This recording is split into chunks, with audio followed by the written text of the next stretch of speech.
sa harap ng Quiapo Church, Manila. At tikman naman natin dito ang mga masasarap na pagkain. Halika, samahan niyo ako.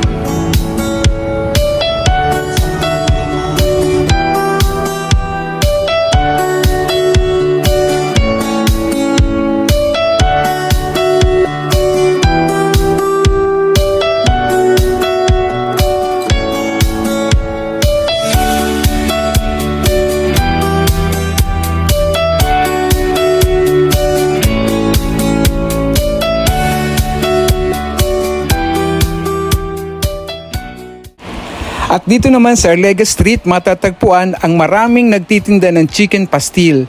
Halika, tikman natin!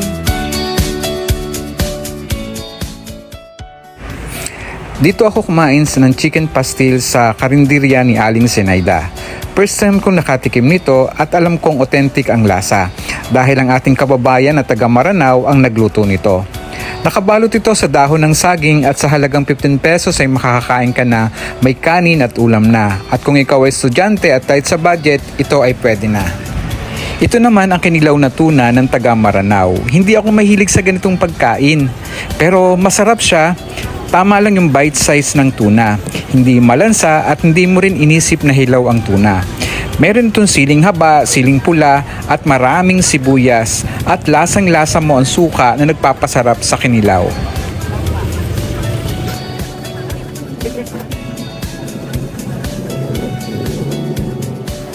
Hindi naman siguro halata na nagustuhan ko ang lasa ng chicken pastil at ang kinilaw na tuna. At may pinatikim pa sila sa akin na palapa kung tawagin na nagkakahalaga ng 20 pesos. Maanghang siya at bagay din ka-partner ng chicken pastil. At mula sa Arlega Street, pumunta naman tayo sa 149 Carlos Palangka Street, Quiapo, Manila. Ito ay ang Kim Chong Tin Hopia Factory since 1927. Ito ang hopia na luto sa pugon.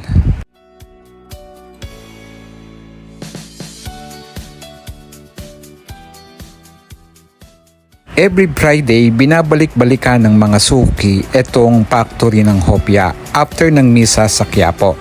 Ang halaga ng hopya ay 58 pesos per pack na may 4 na hopya. Dito ay makakasiguro ka na laging bago dahil tama lang ang ginagawa nilang hopya per day. So naman natin itong kanilang hopya na munggo flavor.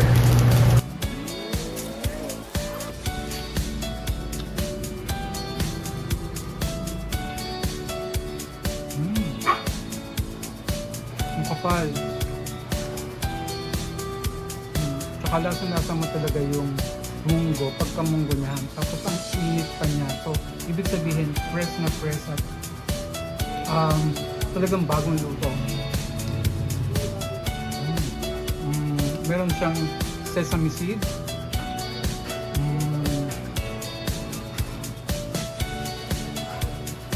Ang sarap. Sarap talaga.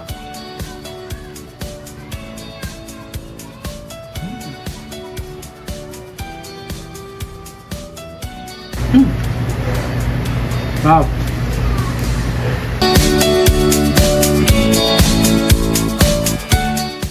At sa di kalayuan ay pumunta naman tayo sa Villalobos Street kung saan may masarap na fruit juice. Trending ito mula nung pandemic pa at syempre hindi rin natin ito palalampasin. Kaya halika, samahan ninyo ako. Ito ay ang Sheila Dragon Fruit Juice at dito ay nakilala ko si Mark. Ang presyo ng kanilang Dragon Fruit Juice ay nagsisimula sa 50, 70 at 100 pesos per cups. Sabi niya, 60 to 70 kilos na dragon fruits ang nagagamit niya everyday. At mas marami pa ito kapag Friday hanggang Sunday. Ito ay tinatawag din nila na organic juice. Kaya naman, tikman natin.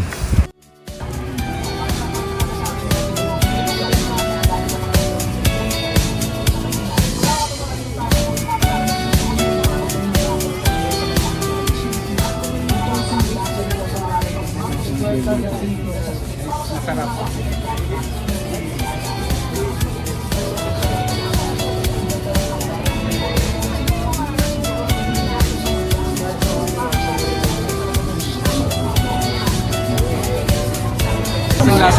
tinatawag nilang pure dragon fruit juice. Ito yung tinatawag nilang din organic juice dito sa Quiapo.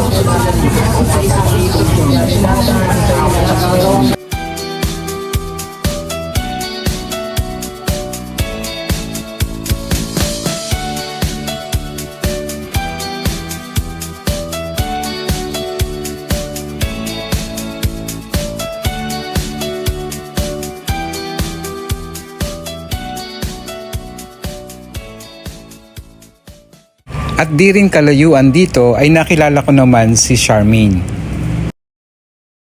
Beef siomai naman ang aking tinikman. Sa halagang 50 pesos ay may 5 piraso ka ng siomai. Bukod dito, pwede ka rin daw umorder ng assorted. Kaya naman, umorder naman ako ng 5 piraso pero assorted nga. Meron ditong pork, beef, shark fin at Japanese siomai. At ito pa ay nakilala dahil sa masarap at homemade na siomai. At sa sobrang sarap, malilimutan mo daw na magbayad. Kaya ng paulit-ulit na sinasabi sa jingle nila.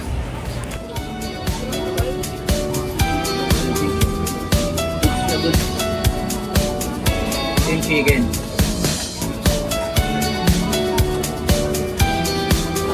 So, tikman naman natin itong tinatawag nilang pork. Sobrang laki at ang sarap nito.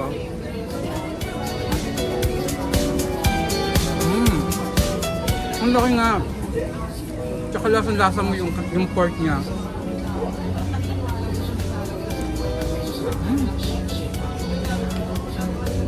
Imagine mo, may 5 pieces ka na sa 50 halaga.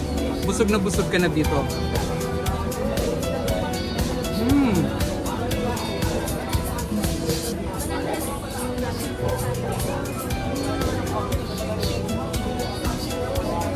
Tikman naman natin itong beef.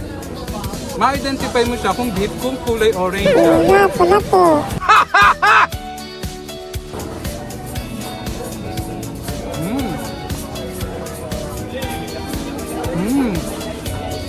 Ang sarap talaga. Yung pagka-beef niya, lasang-lasa mo siya.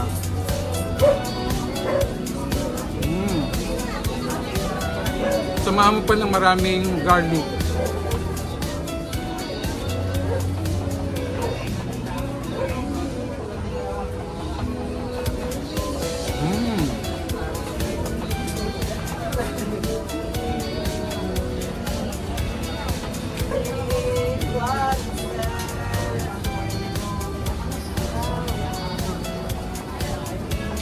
Ito naman yung Japanese nila.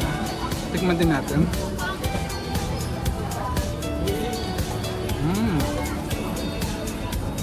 Oo nga, ang sarap nga talaga. Dito nyo lang ito matatagpuan sa Quiapo. Malapit sa Quiapo Church.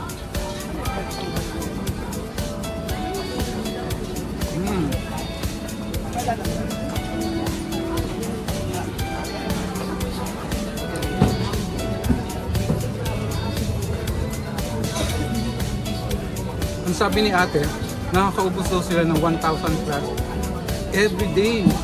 So, ang dami nun. Guys, ubos na sa sobrang sarap.